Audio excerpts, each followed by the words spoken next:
پہلی جنگ عظیم، جسے عظیم جنگ بھی کہا جاتا ہے، ایک عالمی تنازع تھا جو 1914 سے 1918 تک جاری رہا، جس میں دنیا کی بڑی طاقتیں شامل تھیں۔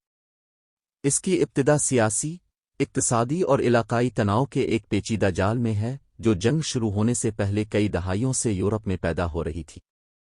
یہ مضمون کثیر جہتی وجوہات، جنگ کے دوران اس کے تباہ کن اثرات اور ان دور رس نتائج کا جائزہ لے گا جو 20ویں صدی میں گونجتے رہے۔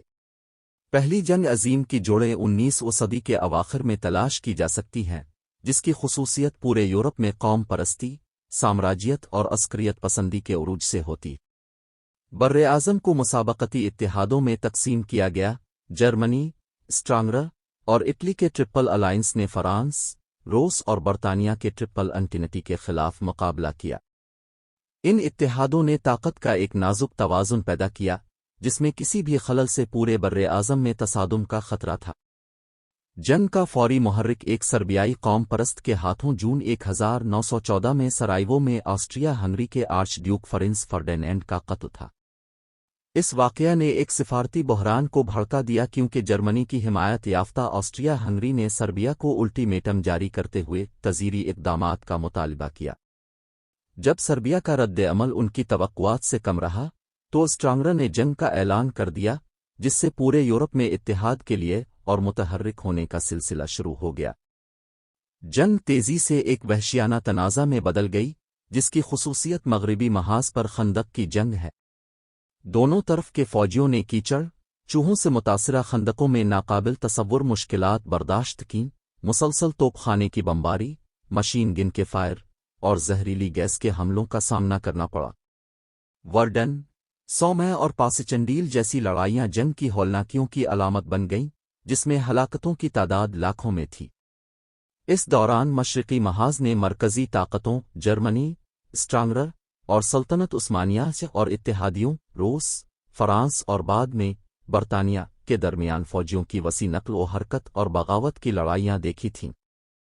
جنگ یورپ سے آگے بھی پھیل گئی، مشرق وسطی، افریقہ اور ایشیا میں لڑائی ہوئی کیونکہ یورپی طاقتوں نے اپنی سلطنتوں اور اثر و رسوخ کو بڑھانے کی کوشش کی۔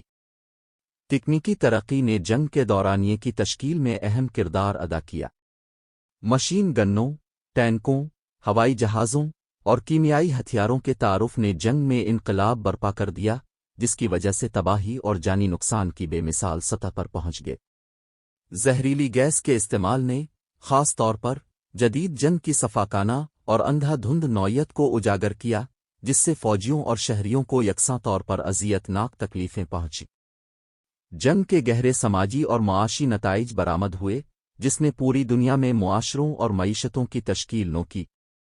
خواتین نے فوج میں خدمات انجام دینے والے مردوں کی جگہ لینے کے لیے بڑی تعداد میں افرادی قوت میں شمولیت اختیار کی، صنفی کرداروں میں تبدیلی اور بہت سے معاشروں میں صنفی مساوات کے لیے راہ ہموار کی۔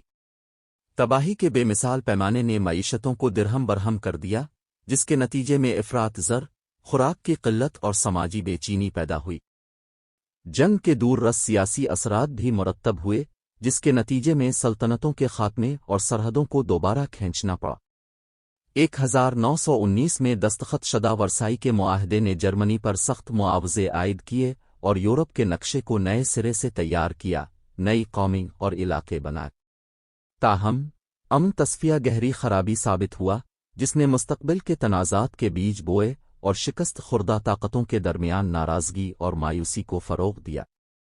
پہلی جنگ عظیم کے بعد مطلق العنان حکومتوں کے عروج، معاشی عدم استحکام اور دوسری جنگ عظیم کے آغاز کا مرحلہ طے ہوا۔ لیگ آف نیشنز، جو جنگ کے بعد بین الاقوامی تعاون کو فروغ دینے اور مستقبل کے تنازعات کو روکنے کے لیے قائم کی گئی تھی، امن اور استحکام کو برقرار رکھنے میں غیر مؤثر ثابت ہوئی۔ جنگ کی وراثت آج تک جغرافیائی سیاست اور بین الاقوامی تعلقات کو تشکیل دے رہی ہے، جو سیاسی غلط حساب کتاب کے نتائج اور غیر چیک شدہ قوم پرستی کے خطرات کی واضح یاد دہانی کے طور پر کام کرتی ہے۔ آخر میں، پہلی جنگ عظیم ایک تباہ کن واقعہ تھا جس نے تاریخ کے دھارے کو نئی شکل دی۔ اس نے سلطنتوں کو ٹکڑے ٹکڑے کر دیا، سرحدیں دوبارہ بنائیں اور انسانیت کی اجتماعیات پر انمٹ نقوش چھوڑے۔ جنگ کی وراثت جدید دنیا پر اثر انداز ہوتی رہتی ہے، مستقبل کے تنازعات کو روکنے میں سفارت کاری، تعاون اور افہام و تفہیم کی اہمیت کو اجاگر کرتی